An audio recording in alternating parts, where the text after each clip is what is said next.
पांडे जी, राकेश जी, न्यायाधीश उत्तर प्रदेश। राधे राधे। राधे राधे, जय श्री कृष्णा। भगवान श्री कृष्ण जी से कहिए कि हम लोग तो समय से न्याय नहीं कर पा रहे, लेकिन आप न्याय करने में देर ना लगाएं। आपको किसी कैदी को सजा देने में कितना समय लगा? आप तुरंत देते हैं क्या? फिर वो तो बहुत बड़े न्यायाधीश हैं, अनंत ब्रह्मांडों का हिसाब किताब है।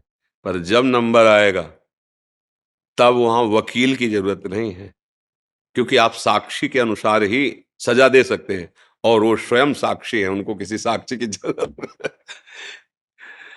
बहुत बड़ा सिस्टम है, पर जिस दिन हिसाब होगा।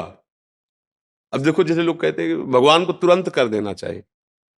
आपके हाथ में कैदी भी है, आपके हाथ में साक्ष्य भी है, लेकिन आप तुरंत नहीं कर सकते। उस पर कई तरह के विचार करने पर और फिर उसको आजीवन सजा। गलती हुई 15 मिनट की, सजा आजीवन की हुई, पर सजा देते देते कई महीने लग जाते हैं, वर्षों लग जाते हैं। पर जब सजा दे दी गई, सुना दी गई, अब कोई उसकी काट नहीं होती, फिर उसको दंड भोगना पड़ेगा। ऐसे ही है, जैसे इसका सिस्टम है, जैसे पापाचरण कर रहे हैं और पूर्व के पुण्य का विधान हमारे ऊपर लागू हो गया है, कोई संकट नहीं आएगा, कोई विपत्ति नहीं होगी, कोई अपमान नहीं होगा, और उसको लग रहा है बड़ी मौज है। और जहां वो पुण्य सिस्टम उसका खत्म हुआ और ये पापाचरण और पूर्व स्टाक पापाचरण दोनों का ज्वाइंट हुआ, अब जो विध्वंस मचेगा उसके जीवन में वो सह नहीं पाएगा। अब जैसे धर्मात्मा पुरुष ठीक से चल रहा है, पर उसका पाप भोगने का समय आ गया। अब वो बहुत ठीक चल रहा है, पर हर कदम लड़खड़ा रहा है, हर कदम उसको विपत्ति आ रही है, हर कदम अपमान मिल रहा है। अगर वो धैर्य से इसको भोग ले और पूर्व का सुकृत और अभी का धर्म दोनों मिलेंगे, प्रकाशित हो जाएगा। अब ये जरूर है कि हमारे मालिक का रजिस्टर थोड़ा विलंब से खुलता है, पर जिस दिन खुलेगा फिर किसी की ताकत नहीं है कि उसकी रक्षा कर सके। उनका यहां तो आप न्याय करेंगे, दंड विभाग दंड देगा, जेल, वो स्वयं में सब कुछ है। उनको किसी की सलाह की, किसी के आदेश की जरूरत नहीं है। वो परम तंत्र स्वतंत्र, कर तुम अकर तुम अन्यथा कर तुम है। आपकी बुद्धि से ही आपको दंड दिलवा देंगे। बड़ा विधान उसका विचित्र, इसीलिए कहा जाता है डरते रहो कोई अपराध न बन जाए। नहीं तो समय अब ऐसा नहीं है कि आपने अभी अपराध किया और आपके घर में आग लग गई और सब देख रहे कि यार देखो ये अपराध की आग लग गई ना, ऐसा नहीं है। अपराध किया है आप, उसका दंड मिलेगा, सिस्टम है उसका, कानून जैसे यहाँ का कानून। अब तुरंत तो ऐसा नहीं कि फांसी में चढ़ा दिया, बिल्कुल सब गवाही फिट है तो ऐसे तुरंत ले जाकर फांसी में चढ़ा दोगे क्या? पहले आपके द्वारा वो पूर्ण निरीक्षण होगा, हाँ बिल्कुल साबुत पक्के हैं, बिल्कुल गवाही पक्की है, अब उसका निश्चय करके। इसीलिए कई जन बैठते हैं, कई अदालतों का स्वरूप भी है, इससे ऊपर फिर इससे ऊपर फिर, मतलब उसको बिल्कुल निश्चित अपराधी को दंड मिलना चाहिए और जो अपराधी नहीं है उसको मुक्त करना चाहिए। इसके लिए बड़ा विधान। अच्छा, यहां तो धोखा भी हो सकता है, साक्ष्य गलत उपस्थित कर सकते हैं, और आपने देखा है नहीं साक्ष्य के अनुसार ही लेकिन वो तो साक्षी है, वो स्वयं साक्षी है, वो सबके हृदय में बैठा हुआ देख रहा है। पर यह जरूर है कि रजिस्टर थोड़ा विलंब खुलता है, क्योंकि ऑफिस बहुत बड़ी है, अनंत ब्रह्मांडों का हिसाब किताब है, तो इसलिए उनसे कहने की जरूरत नहीं है। वो आपकी भी बुद्धि में बैठे हुए है और चराचर जगत की बुद्धि में। तो इसलिए जो भगवान आपको प्रेरित कर रहे हैं, आप अपने धर्म का पालन करते हुए सत्य पे चलिए, तो आपकी बुद्धि में ही सारथी बने बैठे हुए हैं, वो आपके ही हृदय में बैठे हुए हैं। वो देखो, बहुत ध्यान से सुनना, भगवान की छाती से धर्म प्रकट हुआ है और भगवान की पीठ से अधर्म प्रकट हुआ है, दोनों भगवान से प्रकट हुए हैं। और ये सृष्टि क्रम है। बोले भगवान ने अधर्म रचा ही क्यों? दिन है तो रात है, स्तुति है तो निंदा, इसी को तो माया भगवान ने रचा, इसी को खेल रचा है। अब जीतो, निगेटिव पॉजिटिव दोनों रच दिए, अब किस पे चलते हो? सुमति कुमति दोनों रच दिए, धर्म अधर्म दोनों। खेल तो तभी होगा ना, विपक्ष ना हो तो खेल कैसा?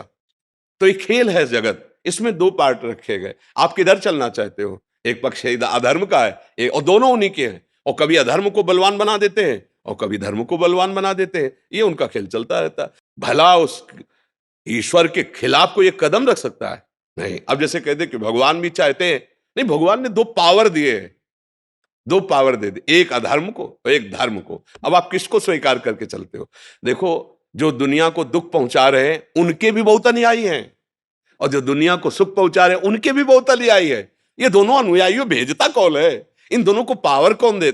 ये सारा खेल है बस ये। या रहस्य रघुनाथ कर बेग न जाने कोई, जो जाने रघुपति कृपा तो सपन्यों मोह न होए। अपने कर्तव्य का पालन करो। तुम्हें इस संसार रूपी नौटंकी में कौन सा स्वांग दिया गया है उसको देख लीजिए। जगन नाटक वैभवा, गोपाल शास्त्र नाम में ये जगन नाटक भगवान का वैभव प्रकाशित, तुम्हें स्वांग क्या दिया गया है? जज का। तो जितना तुम्हें ज्ञान दिया है उसके अनुसार तुम्हें न्याय करना, ये भगवान की पूजा होगी। भगवान का स्मरण करते हुए किसी के धन या किसी के बल प्रभाव से दब करके न्याय नहीं, भगवद आश्रित होकर सत्य पे, ये भगवान की पूजा होगी। और जब भगवान प्रसन्न हो जाएंगे तो इस स्वांग से आपको मुक्त कर देंगे। चलो हमारे इस खेल से हटो, त्रिगुणात्मिका माया के, आओ परमानंद खेल में खेलो। अलग अलग खेल है, ये मायाकृत खेल है और एक दिव्य प्रेम लीला है भगवान की, जो भगवान की चिदानंद धाम में निरंतर होती रहती। बड़े बड़े महाभागवत भजन करके वो उसे प्राप्त करते हैं। तो उनसे कहने की जरूरत नहीं है, वही सब रूपों में अपना विस्तार करके खेल रहे हैं। निवेदन है महाराज जी, हाँ जी, एक बार हंस दीजिए आप हाथ ऊपर करके।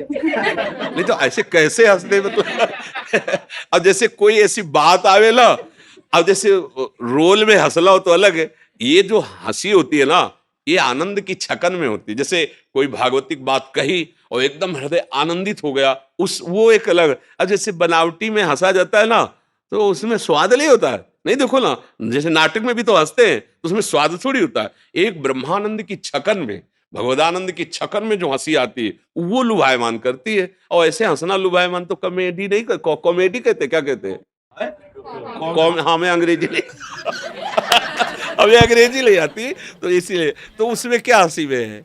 इसलिए पर हमें अच्छा कि जैसे आप जैसे विज्ञ पुरुष, आप जैसे हमारे राज्य पदों में विराजमान जन यदि सत्य को, धर्म को लेकर चलेंगे तो हमारे समाज को बहुत बड़ा लाभ मिलेगा। क्योंकि अगर जो आप जैसे बड़े पदों में बैठे हैं, अगर आप धर्म को नहीं जानेंगे, सत्य को नहीं जानेंगे तो कहीं ना कहीं आप किसी के दबाव में आ सकते हैं, धन के दबाव में आ सकते हैं, किसी के बल के दबाव में आ सकते हैं। और अगर आप धर्म को जानेंगे तो आपको फोन भी आवे कि फिर हम आपको देख लेंगे, कुछ नहीं हो सकता। हरि का भरोसा हो, पक्का कहते हो, सत्य पे चल रहा हो तो कोई कुछ नहीं कर सकता। बिल्कुल नहीं डरना चाहिए। अब अगर हमसे अधर्म हुआ है और वो ओपन नहीं हुआ, प्रकाशित नहीं हुआ, तो फिर हम ठीक करते हुए भी फंस जाएंगे। वो जो दंड हमें मिलना चाहिए, तो इस समय हमने एक अपराध नहीं किया पक्का, पर वो जो प्रकाशित नहीं हुआ पाप, अब वो आया है। इसीलिए जो विज्ञ जन होते हैं चुपचाप सह लेते हैं कि ठीक भाई हमसे गलती नहीं, पर हम जानते कोई ना कोई गलती हमारी है, क्योंकि वो जो साक्षी है वो हमें दंड दे रहा है।